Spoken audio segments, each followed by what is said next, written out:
बहुत समय पहले की बात है। एक महाज्ञानी पंडित हिमालय की पहाड़ियों में कहीं रहते थे। लोगों के बीच रहकर वह थक चुके थे और अब ईश्वर भक्ति करते हुए एक सादा जीवन व्यतीत करना चाहते थे। लेकिन उनकी प्रसिद्धि इतनी थी कि लोग दुर्गम पहाड़ियों, सकरे रास्तों, नदी झरनों को पार करके भी उनसे मिलना चाहते थे। उनका मानना था कि ये विद्वान उनकी हर समस्या का समाधान कर सकता है। इस बार भी कुछ लोग ढूंढते हुए उनकी कुटिया तक आ पहुँचे। पंडित जी ने उन्हें इंतज़ार करने के लिए कहा। 3 दिन बीत गए। अब और भी कई लोग वहाँ पहुँच गए। जब लोगों के लिए जगह कम पड़ने लगी तब पंडित जी बोले, आज मैं आप सभी के प्रश्नों का उत्तर दूंगा, पर आपको वचन देना होगा कि यहाँ से जाने के बाद आप किसी और से इस स्थान के बारे में नहीं बताएंगे, ताकि आज के बाद मैं एकांत में रहकर अपनी साधना कर सकूं। चलिए अपनी अपनी समस्याएं बताइए। यह सुनते ही किसी ने अपनी परेशानी बतानी शुरू की, लेकिन वह अभी कुछ शब्द ही बोल पाया था कि बीच में किसी और ने अपनी बात कहनी शुरू कर दी। सभी जानते थे कि आज के बाद उन्हें कभी पंडित जी से बात करने का मौका नहीं मिलेगा, इसलिए वे सब जल्दी से जल्दी अपनी बात रखना चाहते थे।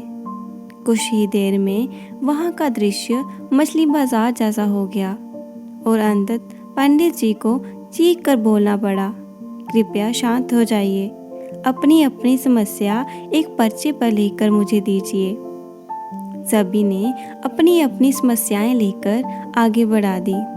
पंडित जी ने सारे पर्चे लिए और उन्हें एक टोकरी में डालकर मिला दिया और बोले, इस टोकरी को एक दूसरे को पास कीजिए।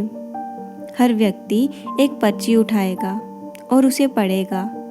उसके बाद उसे निर्णय लेना होगा कि क्या वो अपनी समस्या को इस समस्या से बदलना चाहता है।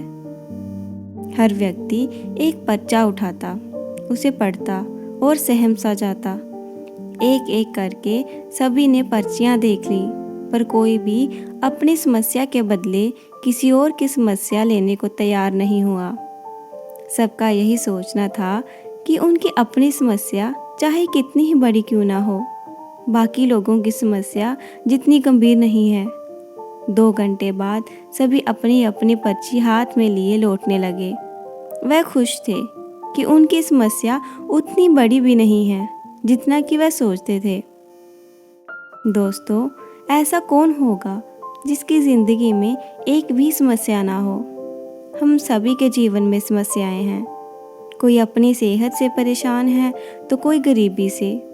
हमें इस बात को स्वीकार करना चाहिए कि जीवन है तो छोटी बड़ी समस्याएं आती ही रहेंगी। ऐसे में दुखी होकर उसी के बारे में सोचने से अच्छा है कि हम अपना ध्यान उसके निवारण में लगाएं, और अगर उसका कोई समाधान ही ना हो तो अन्य उत्पादक चीज़ों पर ध्यान करें। हमें लगता है कि सबसे बड़ी समस्या हमारी ही है, पर यकीन मानिए इस दुनिया में लोगों के पास इतनी बड़ी बड़ी समस्याएं हैं कि हमारी तो उनके सामने कुछ भी नहीं है। इसलिए ईश्वर ने जो भी दिया है उसके लिए शुक्रगुजार रहिए और एक खुशहाल जीवन जीने का प्रयास करिए।